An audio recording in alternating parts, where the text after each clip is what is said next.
Derrière moi se trouve la vigne de la Framboisière. La Framboisière, c'est un de nos monopoles qui fait environ 11 hectares, entièrement planté en pinot noir. Ce domaine a été acquis dans les années 30, en 1933, par Georges Fèvelet, mon arrière-grand-père.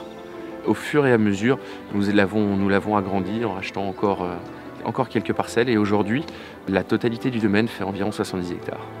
L'hiver, c'est une période assez intense puisqu'il va falloir tailler la vigne, c'est-à-dire enlever les bois de la saison précédente, ce qui va nous permettre de remettre la vigne en état pour, lorsque le printemps arrivera, lui permettre de refaire une belle récolte. Alors nous sommes sur le terroir mythique du domaine de la Framboisière. Depuis que la famille Fèvelet est propriétaire de ce terroir, ils se sont toujours aperçus que les vins issus de cette parcelle sont toujours beaucoup plus intéressants, plus fruités. Et ils ont toujours revendiqué ce climat à part dans sa gamme de Mercure Village.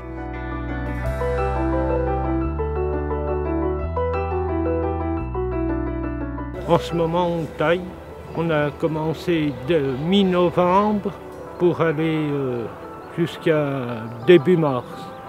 Là, j'enlève tout ce qu'il y a sur le pied, ce qui a poussé après les bourgeonnages, parce qu'il en revient toujours. Et ici, je vais laisser le billon et là, la baguette. C'est ça qui va donner du fruit.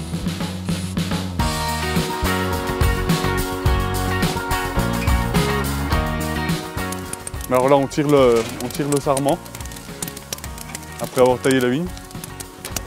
Ensuite, on pourra réparer pour lier les baguettes. Pour nettoyer la vigne, pour pas que les anciens bois encombrent les nouvelles pousses, sinon après, il y en aura au large partout.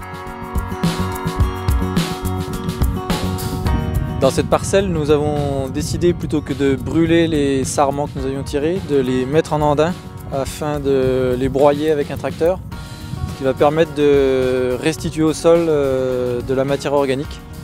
On peut dire que c'est un peu rendre au sol ce qu'il nous a donné dans la plante.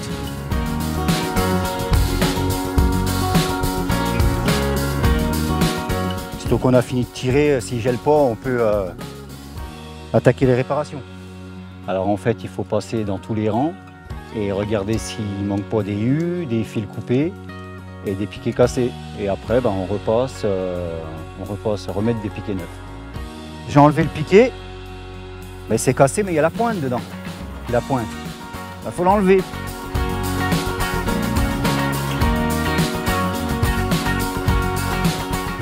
L'ensemble du vignoble du domaine de la Framboisière est situé au milieu de forêts et de prairies, de champs dont nous sommes propriétaires, ce qui permet de maintenir un écosystème varié.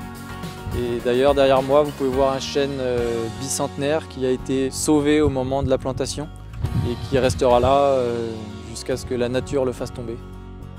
Donc les vignerons qui travaillent au domaine sont des vignerons du village ou des villages alentours. Tous ont toujours travaillé dans les vignes depuis des années, voire des générations. Ce sont des gens passionnés et qui suivent leurs vignes tous les ans avec un soin très approfondi.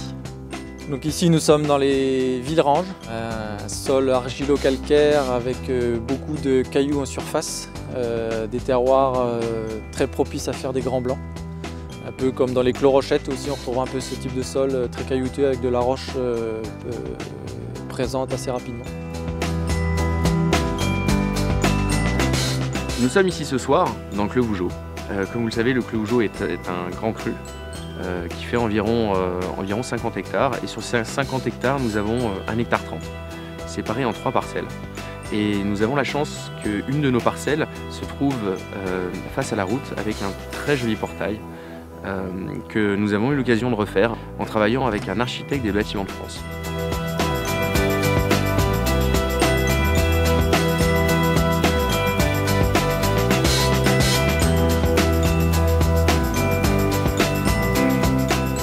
Je vais procéder au soutirage d'un Chambertin Claude Bèze.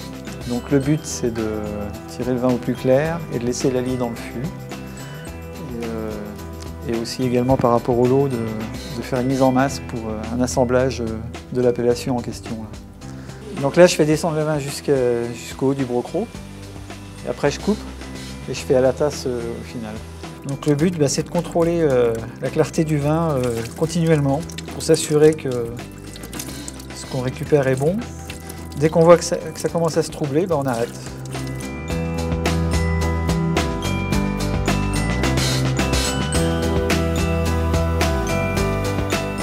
Alors nous nous situons à la cuverie du domaine Faivelet, où se situent les cuves des grands vins. Une fois les bouteilles lavées, les vins sont mis en bouteille par une cuve tampon qui descend par gravité. Une fois les bouteilles bouchées, elles sont ensuite gravées et mises en cave sur pile. On peut faire un grand parallèle entre le métier de bouchonnier et le métier de vigneron et viticulteur. Parce que le bouchonnier subit les aléas des récoltes différentes, comme le liège est un produit naturel. En ce qui concerne tous les bouchages de nos premiers crus et grands crus, on utilise les deux qualités supérieures des lièges, des extras pour les premiers crus et des fleurs pour tous nos grands crus. C'est la dernière partie où on peut intervenir, donc le choix du bouchon, de l'obturateur, c'est très important.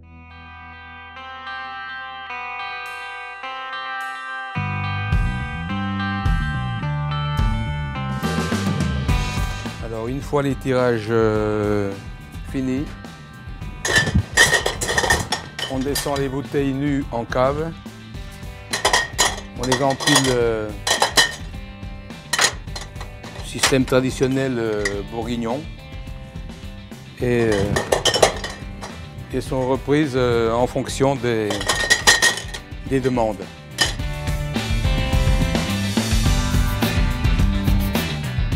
On est sur la commune de Beaune, on est au Clos de l'Écu, une parcelle de 2,37 hectares. C'est une parcelle qui est en monopole, car le domaine Faivelet est propriétaire de la totalité de la parcelle. C'est une parcelle qui est exposée plein sud.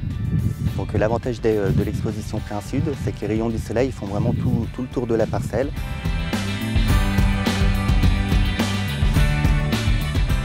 À l'état naturel, la vigne c'est une liane. Pour bien répartir la végétation, on doit entendre un petit crack pour couper les vaisseaux du bois et ainsi ralentir la sève pour que les bourgeons de la base soient favorisés et ainsi qu'on ait des jolies branches l'année prochaine pour pouvoir tailler.